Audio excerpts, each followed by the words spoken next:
यूहन्ना 5वां अध्याय, जिसका यह विश्वास है कि यीशु ही मसीह है, वह परमेश्वर से उत्पन्न हुआ है, और जो कोई उत्पन्न करने वाले से प्रेम रखता है वह उससे भी प्रेम रखता है जो उससे उत्पन्न हुआ है। जब हम परमेश्वर से प्रेम रखते हैं कि हम उसकी आज्ञाओं को माने, और उसकी आज्ञाएं कठिन नहीं, क्योंकि जो कुछ परमेश्वर से उत्पन्न हुआ है वह संसार पर जय प्राप्त करता है, और वह विजय जिससे संसार पर जय प्राप्त होती है हमारा विश्वास है। संसार पर जय पाने वाला कौन है? केवल वह जिसका यह विश्वास है कि यीशु परमेश्वर का पुत्र है। यही है वह जो पानी और लोहू के द्वारा आया, अर्थात यीशु मसीह।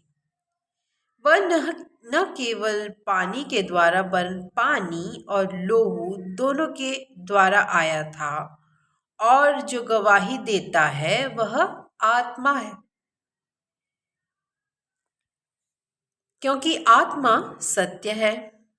और गवाही देने वाले 3 हैं, आत्मा और पानी और लोहू, और तीनों एक ही बात पर सहमत हैं। जब हम मनुष्यों की गवाही मान लेते हैं तो परमेश्वर की गवाही तो उससे बढ़कर है, और परमेश्वर की गवाही यह है कि उसने अपने पुत्र के विषय में गवाही दी है। जो परमेश्वर के पुत्र पर विश्वास करता है वह अपने ही में गवाही रखता है।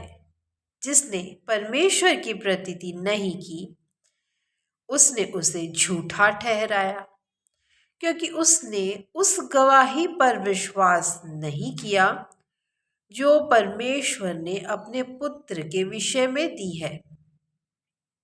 और वह गवाही यह है कि परमेश्वर ने हमें अनंत जीवन दिया है, और यह जीवन उसके पुत्र में है। जिसके पास पुत्र है उसके पास जीवन है, और जिसके पास परमेश्वर का पुत्र नहीं उसके पास जीवन भी नहीं।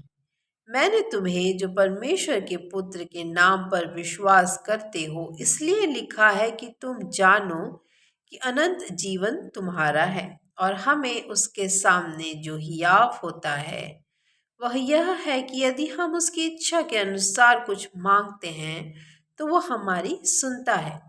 और जब हम जानते हैं कि जो कुछ हम मांगते हैं वह हमारी सुनता है, तो यह भी जानते हैं कि जो कुछ हमने उससे मांगा वह पाया है। यदि कोई अपने भाई को ऐसा पाप करते देखे जिसका फल मृत्यु न हो तो विनती करें, और परमेश्वर उसे उनके लिए जिन्होंने ऐसा पाप किया है कि जिसका फल मृत्यु न हो जीवन देगा। पाप ऐसा भी होता है जिसका फल मृत्यु है, इसके विषय में मैं विनती करने के लिए नहीं कहता। सब प्रकार का अधर्म तो पाप है, परंतु ऐसा पाप भी है जिसका फल मृत्यु नहीं है। हम जानते हैं कि हम परमेश्वर से हैं, और सारा संसार उस दुष्ट के वश में पड़ा हुआ है। और यह भी जानते हैं कि परमेश्वर का पुत्र आ गया है, और उसने हमें समझ दी है कि हम उस सच्चे को पहचाने, और हम उसमें जो सत्य है अर्थात उसके पुत्र यीशु मसीह में रहते हैं। सच्चा परमेश्वर और अनंत जीवन यही है। हे बालकों, अपने आप को मूर्तों से बचाए रखो।